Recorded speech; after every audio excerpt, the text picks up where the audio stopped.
जहां इस मैच से ये बात विंडिकेट हुई कि पाकिस्तान के चार बड़े नाम पाकिस्तान क्रिकेट टीम पे अब बोझ बनते जा रहे हैं, वहीं इस मैच में कुछ पॉजिटिव्स भी पाकिस्तान के लिए सामने आए। इन चार करेक्टर्स का जिक्र तो मैं बाद में करता हूं जो बोझ बन रहे हैं, लेकिन पहले जरा पॉजिटिव पे बात हो जाए।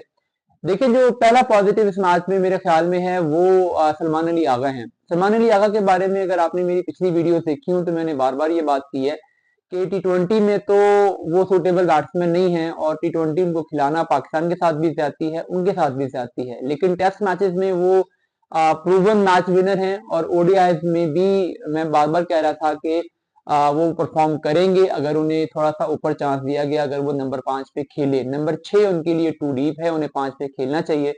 और आज पाकिस्तान के लिए ब्लेसिंग इन डिस्गाइज ये हुई कि उनको चांस मिल गया, पाकिस्तान का टॉप ऑर्डर ऊपर से फेल हुआ, उनकी बैटिंग आई। और जैसे एक ट्रिकी पिच पे ट्रिकी चेज, प्रेशर है, क्वालिटी बॉलिंग सामने है, वहां पे उन्होंने आके टेम्परामेंट का मुजाहरा किया, तो वो एक बहुत ही जबरदस्त उन्होंने इनिंग्स खेली। तो मिडिल ओवर्स उनको सूट करते हैं, जहाँ पे वो गैप्स पिक कर सकते हैं, सिंगल्स डबल्स ले सकते हैं। स्पिनर्स के खिलाफ वैसे ही वो अच्छे बैट्समैन है, स्पिनर्स बॉलिंग कर रहे होते हैं उनके खिलाफ वो अच्छी मैनोवरिंग कर लेते हैं, और सेट होके वो तेज रन भी कर लेते हैं। तो नंबर 5 उनके लिए आइडियल सिचुएशन थी। 20, 25, 30, 35 ओवर के करीब वो बैटिंग के लिए आए, जैसे आज हुआ, और उन्होंने परफॉर्म किया। और साथ में बॉलिंग में अब वो वही वाली यूटिलिटी प्रोवाइड कर रहे हैं, वही रोल उन्होंने अडॉप्ट कर लिया है जो कभी पाकिस्तान टीम में मोहम्मद हफीज का हुआ करता था। तो सलमान अली आगा पाकिस्तान के लिए, पाकिस्तान की ओडीआई टीम के लिए आज का एक बड़ा पॉजिटिव है। दूसरा इसमें जो पॉजिटिव है वो साइम अयूब की इनिंग्स से। देखिए, अब तक साइम अयूब ने अपने करियर में जितनी भी इनिंग्स खेली हैं, ये उनकी मेरे ख्याल में सबसे टॉप की इनिंग्स थी। उसकी रीजन ये है कि इससे पहले जो स्किल सेट उन्होंने डिस्प्ले किया था वो कुछ और था, लेकिन आज की इनिंग्स में जो सिचुएशन की रिक्वायरमेंट थी, जो पिच जैसी थी, उसमें एक डिफरेंट स्किल सेट रिक्वायर्ड था, जिसमें प्रिजर्वेंस दिखाने की जरूरत थी, टेम्परामेंट दिखाने की जरूरत थी, और साइम अयूब ने वो चीजें आज डिस्प्ले की। उन्होंने आज आके आते ही शॉट्स खेलने की कोशिश नहीं की, डोमिनेट करने की कोशिश नहीं की, क्योंकि पिच ऐसी थी नहीं। यहाँ पे स्टे करना जरूरी था, गेंदे खेलना, पिच की पेस के मुताबिक अपने आप को एडजस्ट करना, तो वो सारी चीजें उन्होंने की। बीच में एक आधा उनको चांस भी मिला आखिर पे आके, जब वो 90s में थे। लेकिन ओवरऑल उन्होंने बहुत ही लाजवाब इनिंग्स खेली, और जब वो सेट हो जाते हैं तो फिर रन रेट उनके लिए मसला नहीं होता। वो हम देख चुके हैं कि उनके पास ये स्किल्स हैं कि वो चंद गेंदों में रन रेट को ऊपर उठा सकते हैं। तो जब पाकिस्तान के 32-33 ओवर हुए थे तो लगा था कि शायद रन रेट पाकिस्तान के लिए चैलेंज बनेगा, लेकिन उसके बाद जो बर्टमैन का एक ओवर आया, और उस एक ओवर में उन्होंने पूरी मैच की सिचुएशन ही बदल दी।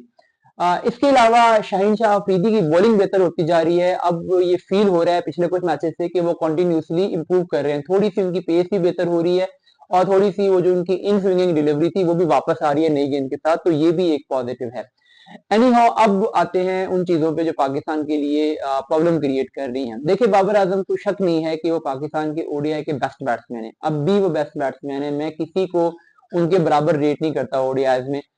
लेकिन पता नहीं क्या मसला है कि अच्छा खासा खेलते खेलते गेंदों को मिडल कर रहे हैं, बेहतरीन फॉर्म में हैं। साइम अयूब के मुकाबले में ज्यादा फ्लुएंट फील हो रहे थे इस मैच में भी, जो पिछला टी20 मैच था उसमें भी, बट एक गेंद पड़ती है आउट हो जाते हैं।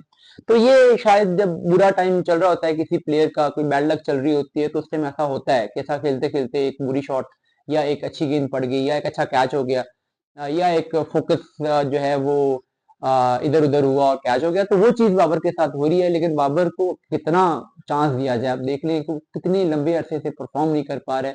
तो बाबर आजम जैसा प्लेयर अगर परफॉर्म नहीं करेगा तो टीम पूरी गिरती है, टीम का मुराल गिरता है। तो ये बार एक पाकिस्तान के लिए एक बहुत बड़ा प्रॉब्लम क्रिएट हो रहा है, बाबर आजम का स्कोर ना करना।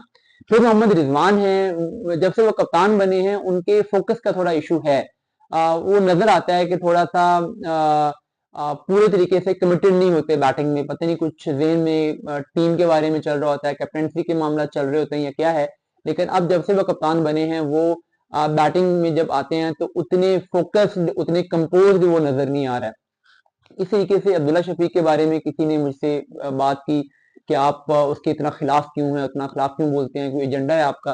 तो उसको भी मैंने ये बात की थी कि अब्दुल्ला शफीक मुझे बहुत पसंद है, और अब्दुल्ला शफीक पाकिस्तान के 2, 3, 4 बेस्ट जो टैलेंट हैं बैटिंग में उनमें है, लेकिन मसला ये है कि पिछले 1 साल से पेस बॉलर्स के अगेंस्ट उसकी एक वीकनेस है कि वो बैट और पैड में बहुत गैप दे रहा है, जिसकी वजह से अक्सर वो उसको इन स्विंग बॉल पड़ती है तो वो आउट हो जाता है। आज भी ऐसे ही हुआ। और स्पिनर्स के अगेंस्ट वो जब बैटिंग करता है तो फ्रंट फुट पे खेलना है या बैक फुट पे खेलना है, इसके दरमियान वो फंस जाता है।